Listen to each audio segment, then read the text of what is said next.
12 को फाइनल परीक्षाको तयारी गर्नुभएका सम्पूर्ण विद्यार्थीहरूलाई हार्दिक शुभकामना, हार्दिक बधाई भन्न चाहन्छु।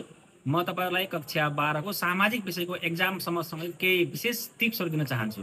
तपाईलाई 1 2 3 बाट 17 नम्बरको एक प्रश्न आउँछ एकाइ, भने एकाइ 4 5 6 7 बाट 30 नम्बरको प्रश्न आउँछ भने एकाइ 8 9 10 11 बाट 28 नम्बरको प्रश्न आउँछ।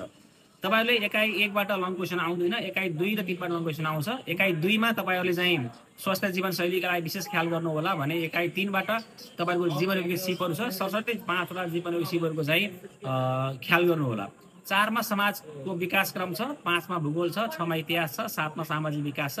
यसमा चाहिँ 5 र 6 लाई अलि विशेष फोकस गर्नु होला। एकाइ 5 बाट कुनै 7 वटा प्रदेश मध्ये एउटा प्रदेशको आर्थिक, सामाजिक, सांस्कृतिक, भौगोलिक विशेषता लेख्न आउन सक्छ वा तपाईलाई चाहिँ अन्तर प्रदेशका आयामहरु मध्येबाट एउटा प्रश्न आउन सक्छ। त्यसैगरी इतिहास अलि बढी इम्पोर्टेन्ट छ। यसमा चाहिँ प्राचीन काल, मध्यकाल र आधुनिक काललाई विशेष ख्याल गर्नु होला। प्राचीन कालका आर्थिक, सामाजिक, सांस्कृतिक विशेषताहरूलाई ख्याल गर्नु होला भने मध्यकालमा यो सरकारहरू पतन र उदयका गठनका कुराहरूलाई ख्याल गर्नु होला भने आधुनिक कालमा पञ्चायत कालका उपलब्धिहरू अथवा लोकतन्त्रका उपलब्धिहरू वा गणतन्त्रका उपलब्धिहरूलाई चाहिँ विशेष ख्याल गर्नु होला। एकाइ 7 मा सामाजिक विविधता छ, एकाइ 8 मा संविधान छ। एकाइ 8 को संविधानबाट कुन प्रश्न आउने सम्भावना बढी छ भन्नु भने एकाइ 8 बाट आउने प्रश्न भनेको तपाईको संघ, प्रदेश, स्थानीय गठन प्रक्रिया र त्यसपछि आएर संघ, प्रदेश र स्थानीयताका काम, कर्तव्य, अधिकार वा साझा काम, कर्तव्य, अधिकार सम्बन्धी प्रश्न हुन सक्छ। एकाइ 9 बाट बस्ती छ, बस्तीको विकास क्रममा केही विशेष ख्याल गर्नु होला। एकाइ 10 मा अर्थतन्त्र र एकाइ 11 मा शिक्षा र मानव संसाधन भन्ने प्रश्न पाठहरू छ।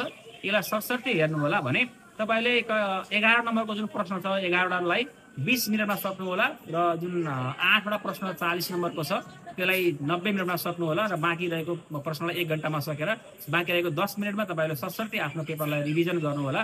कही मिस्टेक भयो भने त्यसलाई सुधार्ने काम गर्नु होला। यसरी तपाईले आफ्नो एक्जामको तयारी गर्नु होला भन्ने हार्दिक शुभकामना, शुभेच्छा व्यक्त गर्न चाहन्छु। हस्, धन्यवाद।